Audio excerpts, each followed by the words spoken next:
So what we're going to do today is talk about what happened to Africa since World War II. Because World War II is a turning point. Like why do you think World War II is what allows these colonies to break free? Sean? Financing, right? The Europeans just can't hold on to it anymore. It costs a lot of money, right? You need to have soldiers around the world being deployed. You need ships to move those soldiers around. You don't have the ships anymore. You don't have the soldiers anymore because of World War II, and you certainly don't have the money anymore.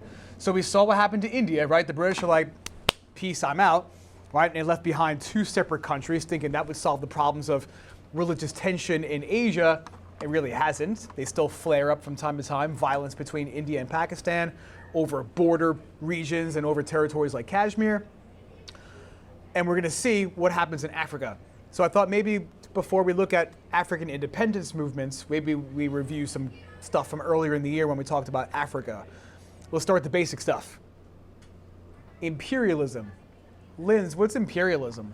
Yes, I'm going to simplify it, but you're right. One country conquers another part of the world. Simple definition. Not that what you said is wrong, but I think this is something we can have an easier time remembering. And we talked about a lot of motivating factors for that, and the motivations change over time, right? When you learned about the Spanish in the New World, when you studied ninth grade stuff, it's about spreading Christianity and getting gold. Those are the primary motivations. By the time you get to the 1800s, it's a little bit different. It's more economic reasons than maybe religious reasons. Can somebody tell me why? Maybe one reason? Kate, do you remember one reason why one country tries, maybe a European nation tries to take over another part of the world? Natural resources. New markets for goods, yes. What does it mean to have a new market for goods? More places to sell European-made products. That's the story of mass production, right? With the factories, that's great. You're mass producing all these things, but you have to find buyers. Once you sell to everyone in your own country, you're going to want to export to other countries to continue making money. Okay, so countries start going into Africa for a lot of reasons. If you go back in time, right into ninth grade studies, you probably learned about, I hope, who knows though, how in West Africa, places in that part of Africa got really wealthy, trading gold, trading salt across the Sahara Desert. Maybe you remember learning about this guy, Mansa Musa, who some historians claim was the richest person to ever have lived. So stinking rich. People find out about it because he goes all the way to the Middle East, where that was like a crossroads of culture, Christians, Jews, Muslims hanging out there. So eventually Europeans find out about it. They find out that there's gold here, so they go here for it. And then they find out that a slave trade existed there that had been going on for a long time. So they tap into both of those things. Unfortunately, they tap into trying to exploit it for gold. And you know a little bit about, hopefully, the European slave trade across the Atlantic Ocean to the New World. So Europeans had gone there for a while. But before modern medicine and modern technology, they couldn't really conquer giant chunks of land. It's not until the machine gun and medicines to protect Europeans from malaria and stuff like that, that Europeans can really start grabbing chunks of land and owning them. So there was this massive, like we talked about, scramble for Africa. And there was one country that went to the Congo region, which is right in the middle, right along the equator, that, well, we'll talk about them in a second. What was the meeting that took place where the European countries decided who's going to get what? Does anybody remember that? Because they were all competing over territory. They wanted to avoid a conflict. So they sat down at a table and said, all right, you get this chunk, you get this chunk, you get this chunk. The Berlin Conference, yes. Okay, and the thing that was kind of messed up about that, for a lot of reasons, right? The Europeans are determining the fate of an entire continent, but no Africans were at that meeting. Right, so imagine like you and your parents and your teachers had a meeting about to determine your whole fate for your life, right? Me and your parents decided what you're going to do with the rest of your life, your job, where you're going to live, what kids you're going to have. That's kind of how it was for African people. They're like, wait, what's going on here? We have no say in the matter. And what they did was, if you look at a modern day map of Africa, these are not the boundaries that African people had before Europeans. The boundaries of the modern African countries are the boundaries left behind from the Europeans when they were there. They're the ones that carved up these chunks of land to suit their own needs. The British decided what the modern day border of Egypt should be, what Sudan should be, what Ethiopia should be. And when they did that, they failed to take into account something important. What did they disregard when they made those boundaries? Anyone remember, Just? Okay, right, so a negative consequence was it brought people together that had cultural differences who did not always get along. We as humans, no matter where you go, we often have trouble tolerating each other, right? So if you force people to live together and work together that don't necessarily like each other, what could happen? A couple of groups in a country hate each other. No one's there to stop the fighting anymore. Civil war. And a lot of times Europeans were there and they kept order, right? Because they wanted to exploit everybody, so they kept strict control. But when the British left, those groups just started to go at it. For example, this place right here, Sudan, where it says Sudan and South Sudan, that was once all one country, controlled by the British. When the British left, civil war broke out between Muslims and Christians. Muslims in the north, Christians in the south. They fought for like a decade. And the end settlement was, fine, Christians, you guys in the south, you break free, make your own country. Muslims in the north, you break free, make your own country, because they couldn't find a way to get along. Same thing that happened in India, right? Hindus and Muslims couldn't find a way to get along, separate into smaller countries, which doesn't always resolve the problem, right? Because the smaller you make your countries, the weaker those countries are, right? Smaller militaries. It's probably better if countries were maybe bigger and worked together, but that's not what's happening in Africa or in India or in a lot of places. So, does anybody remember the country known for their waffles and Godiva chocolate who did some really bad things when they were collecting rubber in Congo? Belgium, yes. In the quest for rubber, because rubber is going to be important for conveyor belts in factories, for bike tires, for car tires, for a lot of reasons, rubber is important. They go there and they exploit the rubber supply, right? And they force a quota on the people, if you remember that, right? If they didn't hit their rubber collection quota, they would get their hands chopped off. Pretty horrific. Okay, eventually the world kind of told Belgium, you better stop your nonsense or we're not going to trade with you anymore. And they backed down. But that's kind of like the general theme, like the Europeans, right? They're there to exploit people. It's not really so kind. And in South Africa, there was a different natural resource that they were going after. Not so much rubber. To this day, do you guys know or remember the natural resource that people like to find in South Africa? Diamonds, yes, South Africa diamonds. Okay, so the British and the Dutch fought over control of South Africa. They fought with each other, and they fought against South Africans. And in the end, it does become an independent country, but it was largely controlled by the descendants of the Dutch, those people called the Boers. And they put in place some laws to give themselves power at the expense of the majority group, the black South Africans. And they implemented this racial segregation policy. We learned about that way long time ago. Way a long time ago. Does anybody remember what that was called? That's what it was called in America, yes. Okay, Jim Crow laws for America. South Africa, same concept, different name, just to be confusing. Apartheid, very good, yes. Think of it as like the Jim Crow laws of South Africa. Same kind of thing, right? Separate bathroom facilities, separate schools, separate parks, separate neighborhoods. Okay, and that existed in South Africa up until the early 1990s. And then the world was like, this is kind of messed up. And they put pressure on South Africa to try to get them to stop that policy. The same kind of strategy that the world is using to try to stop Vladimir Putin right now. What's that thing that countries often try to cooperate on to punish another country? Bridge? Sanctions. Okay, so countries, let's just add that piece of information, place sanctions on South Africa to get the country to end apartheid. And it worked. Okay, Nelson Mandela, who's the person you're going to put for number 6 here, he was the one that led this organization called the African National Congress, just like Gandhi led the Indian National Congress. And through a combination of civil disobedience and some guerrilla tactics, he got into some trouble. He was arrested, just like Gandhi was. And the world was like, gotta free Gandhi. Eventually they do, they let him go.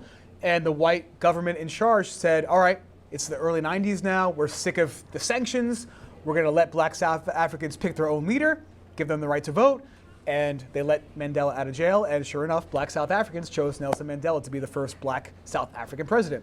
Okay, so finally, that policy changed. So all these African countries have kind of unique histories in terms of what happens to them post-independence. Some of them transition pretty easily towards democracy and capitalism. Sometimes it's hard, okay? Because what tends to happen in history, guys, is that governments that are democratic, if the economy doesn't do so well, if people are struggling, they might lose faith in that democracy. They might want to replace it with something else, so someone might lead a rebellion against it. Can you think of one country that we learned about this year in which a democracy was put in power, but the economy fell apart, and then a dictator rose to power in its place because people said, oh, he's going to be our man? Hitler, yes, Germany, exactly, okay? Germany had a democracy, the German economy fell apart, people are like, this isn't working, let's get rid of it. That happened oftentimes in Africa, right? It's really hard to go from being a colony to being an independent country, especially if the economy isn't doing so hot, okay? You gotta have educated people to participate in democracy, to be elected as leaders. So we're gonna start this activity today. This is gonna take us today, and it's gonna take us on Monday. And we're gonna look at a couple of cases of African countries that got their independence. And we're gonna try to establish maybe some common threads, like in terms of how they got their independence and some of the struggles they've faced since becoming independent. And we'll touch on maybe some enduring issues associated, because unfortunately, when a lot of these European countries left, genocide and ethnic cleansing, as you learned about in your homework assignment last night, has been going on in some of these countries. So what I want to do today, I want you to focus on this term, Pan-Africanism. I'll show you where to get your information in a second. And I want you to do the questions for Ghana and Kenya. The information is going to be found in this other Google Doc. This will tell you what Pan-Africanism is and why it's a challenge. And here's some quick info about Ghana and Kenya. Let's just get through those two sections, those three little sections. We'll talk about them, and then I'll let you go back to scrolling and taking selfies. So, Pan-Africanism, when you put the prefix pan in front of something, it means all together. So when the African countries start becoming independent, people like the guy who ended up becoming the president of Ghana, this guy Kwame Nkrumah, says, I have an idea. Why don't we just take this whole continent and make it the United States of Africa? If we can find a way to unite all the people together, no one can come and boss Africa around anymore, because we'll have a super massive military with a super large economy that's all working together. But that's not so easy sometimes. You got to find the things that bind people together. It's hard to build nationalism, pride in one's nation, if that nation is so, I guess, diverse and people can't get along so much. I think you just need to find the common denominator of all humans. We got to find something to bring people together. Like, I don't know, raise your hand up high if you hate pizza. Exactly, right? So I think if we could just give free pizzas to every single human, we can make friends. You're a Hindu, you're a Muslim, you both eat pizza, we're good, right? Think about it, no beef. If you want to go vegan, put vegan cheese on it, yo, or take the cheese off. I don't know. This is my plan for world domination, free pizza. What do you think? What got in the way of building one united African country? Hard to do. What prevented it? Borders, tell me more. Borders used to be a bookstore. They went out of business. Okay, right? So borders created by Europeans, created conflict between ethnic groups. We're also going to add religious tension. As we saw with India, it's often hard to build unity when people have these deep-seated feelings of hate towards each other. It's unfortunate. Maybe someday if we get past all these things, we could just work together as one species and not be at civil war all the time. I think we'll get there. I think free pizza is the answer, but what do I know? Vote for me 2024. Cool. So it hasn't worked. So instead of one United States of Africa, you get these separate little countries that are only getting more small. Like I told you guys, right? Sudan used to be a bigger country. Now, because of religious conflict, it's two countries. There's a place here inside of Sudan called Darfur, where there's been another separatist movement. The people who live here don't like the Muslim government that's in charge of them, and they're trying to break free and form their own country. To this point, it hasn't been successful, but there's been civil war here since 2004. I was in my first year of college. That's a long time ago. All right, so Ghana is one such little country, and Ghana was a place, again, a long, long time ago that was very, very wealthy. Who controlled Ghana before it became independent? Yeah, Britain controlled it. When did it free itself of British control? Emma? 1947, a big year for independence movements. India became independent in the same exact year. So Britain was in control first, right? So this is just like a really fancy grammar here. From whom did Ghana achieve its independence means who did they break free from? So Ghana, like the British controlled Ghana before it became free. So the guy in charge, I mentioned his name before, I'm just going to give it to you since I already mentioned him, Kwame Nkrumah. And he behaved a lot like Fidel Castro behaved when he led a revolution in Cuba. His first mission was to try to strengthen the government. So he thought one way we could do that is to take control of the economy. So if we could tell the factories what to produce, they could produce guns. We could get hold of all the profits and make some money. And they'll do what they can to kind of strengthen the country. So what did he do? Yeah, he nationalized businesses, which means brought under government control. So critical thinking time. What kind of society does that sound like where the government is taking control of all the things, including the businesses? Sean? Yeah, sounds like communism/socialism to me. For our intents and purposes, in this context, we'll keep them the same. Right? A lot of people in history have believed that if the government can control all things, it'll make the country as a whole stronger, because it'll prioritize the making of weaponry and heavy industry than, like, I don't know, selfie-taking devices, stuff like that, things that are frivolous. Like, do you guys remember when Supreme was a big deal? Yeah, people were like selling Supreme bricks on eBay for like $1,000 and stuff like that. What? Like Supreme, the company had like bricks that you could buy. Bricks. There's like the logo. I kid you not, this was a huge deal like 5-6 years ago. Supreme bricks. You're joking, right? I am not joking. Have you seen Supreme? 8 reasons they made it. This was a real thing. When your house been on a trip. You could buy that for way too much money. Right? So a communist government would look at America and say, this is a waste of resources. People are employed making this nonsense, and this is being sold for so much money. What if we took those people, put them to work at a factory to produce, I don't know, guns for the army or something like that, right? Which is, maybe this is a legitimate claim there. Maybe that is not necessary, but it's also restricting people's freedoms, right? So this maybe is a waste of resources, is what a communist government would say. So he does that, but in the process, the government controls all the money, all the spending. Maybe they do some things with it that weren't so great. And so we have a military takeover of his government. People lose faith in his ability to lead, so there's a revolution against him. It's not an easy transition for Ghana to make to become a stable country. Why did they kick him out? Because he started to become too much like a dictator. Okay, too much like a dictator. People are tired of his government. And? Big debt. He spent his money on a lot of building projects, which is great, but you have to have the money to pull that off, right? Remember, these are countries that were just colonies. They're not in a state of wealth, right? They're trying to rebuild right now. So if you're going to spend money on anything, it's borrowed money. It's going to be difficult. He was ignoring Ghana's economic problems. Yeah, ignoring domestic problems. He was a guy who was really into Pan-Africanism. He wanted the United States of Africa. So sometimes we criticize US presidents for being so concerned with foreign affairs that they ignore domestic issues. That's a common theme in American history. That's kind of like what people thought about Kwame Nkrumah. You're focusing too much on the whole continent. What about the local communities, bro? Like, we're in debt. It's a problem. Really quick, Kenya, and then I'll leave you alone.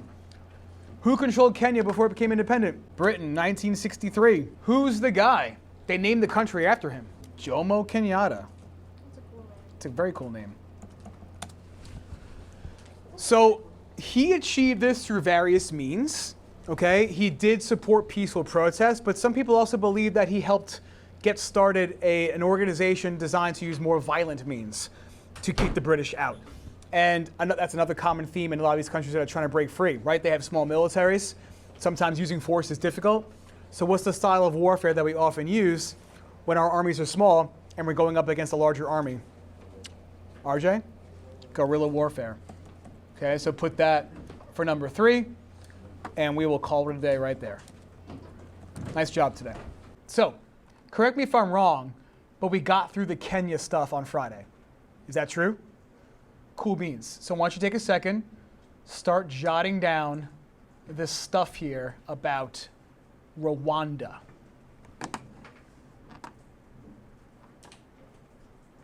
Get my face out of the way here. Take a couple of seconds, write this down, and then we'll talk about it. All right, guys, so Rwanda is a teeny tiny little country in Central Africa. I'm just going to change gears for a second so you can see where it is. I think it's a good idea to know where some things are. So if you're to look at the entire continent, it's right next to Lake Victoria, which that's a thing if you didn't know that. And right here is Congo, right? So this is a rubber producing part of Africa. It gives you some context for why people were there in the first place. And remember, Belgium is always a country that we associate with the interior of Africa. For a while, it was owned by Germany, but then World War I happened, right? And when Germany lost, it lost its overseas colonies. So African colonies once belonging to Germany went to Belgium in this particular case, and they just joined it together with the colony that they already had here. But when they left, what happened was they left behind a situation that kind of persisted in a lot of African countries, right? Going back to the Berlin Conference, when the Europeans got to Africa, they redrew the map of Africa to suit their own needs. And oftentimes they put people together, sometimes intentionally, sometimes not. They put people together that don't necessarily like each other so much, right? If you do that intentionally, you're betting that, oh, if there's internal conflict, they won't unite to try to overthrow me. A lot of the times that was successful. And when the Belgians controlled Rwanda, they befriended the minority group here. Okay, there were two major groups in Rwanda, Hutus and the Tutsis. Okay, the Tutsis were the minority group, and the Belgians kind of put them in charge of some things in society, right? Some local decision-making was given to the Tutsis by the Belgians. And that made the Hutus, who were the bigger group, really angry with both the Belgians and the Tutsis, like the divide and conquer thing, right? So they'd be too busy fighting with each other to try to overthrow Belgium. Well, Belgium left in the 1960s. And now you've got a country left behind in which you have a majority Hutu group who's really still angry at this minority Tutsi group. And there were many years of conflict. At one point, even the Tutsis, a lot of them were chased out of Rwanda, and then they reinvaded it, and they came up with this like agreement that they would both kind of share power inside the country. But that never really held. Okay, because the Hutus had such animosity for the Tutsis that what happens eventually is that a plane gets shot down carrying the president of Rwanda, and a Tutsi does it. And the Hutus are like, see, this proves it. These people are terrible. They all have to go. So literally, the Hutus were like encouraging this mass slaughter of the Tutsis on the streets of Rwanda in an act of genocide. And we had another word for that. In last week's homework assignment, what's another word that we sometimes use for genocide? We're trying to mass kill a whole group of people. It's one of the enduring issues I told you guys to write about in last week's homework. Rhymes with ethnic cleansing. Kathleen? Ethnic cleansing. Okay, so when you guys see genocide, human rights violations, ethnic cleansing, they're all very similar. One group in a country is trying to completely wipe out another. Right? The Germans were engaged in ethnic cleansing of Jews. In this case, the Hutu majority had such animosity against the Tutsis, they held the entire group responsible for one assassination. There was so much hatred there, they blamed the Tutsis for all the country's problems, including that assassination, and they try to wipe them out. Ultimately, what happens is the United Nations has to step in, as well as France in this particular case. They take it upon themselves to try to stop the fighting. Do you guys remember what the United Nations is or was, or what the point of it is? Do you know anything about the UN? Or maybe what was the name of that organization after World War I that was made that was also had a similar goal? Meg? League of Nations. Okay, the United Nations, guys, is the League of Nations 2.0. Right? The League of Nations was a failure because it didn't have its own military that it could use. The United States wasn't involved. But the League of Nations and the UN, the whole purpose of those organizations is to try to keep peace. So when violence breaks out in the world, the United Nations sits down at a table in New York City and they decide, should we send international troops to that part of the world to try to stop the violence? Do we get involved, or is this a local thing that the local people can kind of stop? And as you're going to see in the video, the United Nations, they did play a role in ending the violence, but the violence went on way longer than it should have because they didn't really fully commit people there. They didn't send a lot of troops to try to stop the fighting. Because sometimes when troops go to places, they lose their lives, and it would have looked bad for the UN if maybe a lot of their lives were lost, if the people's lives were lost. But we'll see that in the video in a second. Okay, the point is, again, the big themes here, guys, is that post-independence, these African countries are left behind with those colonial boundaries, and they're forced to live with each other when they don't like each other so much, right? And as humans, no matter where you go in the world, that's an enduring issue, right? Unfair treatment of peoples, right? Discrimination. So Sudan is another place like that, where after the country got its independence, in this case from Britain, the British leave behind a gigantic country that contained two groups of people that historically don't like each other so much. Tension between Christians and Muslims goes back hundreds of years now, right? Maybe you guys remember from like 9th grade the name of an event that really kind of made the hatred between Christians and Muslims really apparent. The Crusades. Where she's smiling. She's like, I know that one. Yeah, the Crusades. Okay, so the two groups don't like each other for a lot of reasons. When the British leave, though, they leave behind a country with those two groups. You have a predominantly Christian north and a Muslim north and a Christian south. So if I were to show you a map of what Sudan looks like, I'll go back in a second to that. But Sudan used to be all this red stuff. But you have Muslims in the north who don't like the Christians in the south and vice versa. And for many, and I mean many years, there was a civil war being fought between the northern part of Sudan and the southern portion of Sudan over this issue of self-governance. The Christians in the south wanted to rule themselves without interference from the Muslims. And in 2005, and this civil war had been going on really since the 50s, off and on, in 2005, this country is created, South Sudan, where the Christians were allowed to form their own government. Okay, so that's kind of a thing here, is that due to all the civil war and conflict, you get more and more countries founded because people can't seem to live with each other, which is kind of crazy. And sometimes when those countries are really, really small, they're not exactly that strong. They don't have strong economies. Okay, so this just kind of recaps everything I just said there. The Southerners were promised by the British that they'd be able to govern themselves. That promise is not kept. And thus we have many years of civil war. And then in 2005, South Sudan is born as a result of that civil war. Do keep in mind, though, that it's not all sunshine and roses for South Sudan. Many people in the civil war over the course of all those years lost their lives or became refugees. A common theme in global studies. When civil war happens, people become refugees. What is a refugee? We see in Ukraine right now, many Ukrainians trying to come to America. Okay? Yeah, people have to flee their country due to war, starvation, scarcity of water, whatever it might be. They don't want to leave, but they're forced to leave. Many people in Sudan are forced to migrate to other places. In fact, many of them came to Buffalo, New York for some reason. I think the state of New York was admitting a lot of Sudanese refugees. If we have time, I'll show you a video about it. It's a movie called The Lost Boys of Sudan. So guys who were forced to leave because of all the violence, a lot of them fled to the United States. Okay? And that's not the end of the conflict in Sudan, because what happens in 2003 and 4 is that if you look at the map, right now we have two Sudans. This part of Sudan right here called Darfur, people here are also Christian, and some people here are also non-Muslim, and they adhere to like traditional African religions. Maybe your teacher last year mentioned the term animism, which is basically you believe in like nature spirits. Point is, they're non-Muslims. They also want to be independent from the rest of Sudan because they resent this Islamic government here that kind of rules their country with Islamic principles. They don't want to deal with that. So they've been trying to rebel against Sudan, and Sudan is not letting them go, right? They just lost South Sudan. They don't want to lose any more territory. So instead of letting them go, they just went in and committed mass slaughter of the people of Darfur in another attempted genocide. And the same thing, the United Nations is there. They've set up refugee camps where people can kind of live just outside of Darfur in countries like Chad and Libya because there's no place for these people to go. Right? There's only so many refugees that countries admit every year. There's just too many people that's trying to escape civil war. So again, this international cooperation is being used to try to stop the violence, but oftentimes it's not successful. All right, so again, think of these big picture things, right? The Berlin Conference takes place. It recreates the boundaries. It forces people together who don't like each other. And when the Europeans leave, that division is showing itself in civil war in a lot of these places. And so a lot of times people ask me, like, why is it that Africa can't seem to get its act together? Well, it's hard to have a prosperous economy if you've got constant civil war, right? You got to put that behind you first before you can start rebuilding society. And I'm sure they'll get there. A lot of countries have gotten there.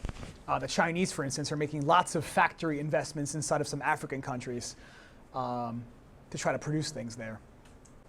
It's 5, 6, and 7. After we're done writing this down, we're going to get a visual about this stuff. It's important that you see what's going on. Okay, and be careful too, guys. I didn't grade your period yet. I'm still finishing up my 5th period class. When it comes to the enduring issue stuff, right? So I gave you guys an article last week about ethnic cleansing in a place called Myanmar, where you've got, again, 2 religious groups that don't get along. The Buddhists are trying to annihilate the Muslims that live inside of this place, this little neighborhood in Myanmar. Okay, and I asked you guys to write a little bit of a summary about the ethnic cleansing that's going on in that country. You got to focus then on the ethnic cleansing. You have to show me how people are losing their lives and why. Some people in my other classes are writing about discrimination, right? Discrimination is different from ethnic cleansing. Ethnic cleansing is violence and trying to obliterate a group of people. Discrimination is just like, oh, just because you're a different religion, you don't get to go to certain schools. Okay, so be very careful when you're writing about an enduring issue, you actually write about that issue, not a different issue. All right, so again, whenever these civil wars break out and you get these attempted genocides, millions or thousands become refugees if they survive. And it becomes a question, as a world, what do we do with these people, right? We admit many, like the United States admits more than anybody. Okay, but there's still so many people looking for somewhere to go. The United Nations runs these camps all around the world for people to live in, but like that's not a permanent home. That's like going camping. No one likes to always be camping for your home, right? You'd like to go back, but people can only return if stability goes back to that country, right? Maybe one day the people who are escaping Ukraine can go back, but it doesn't happen overnight.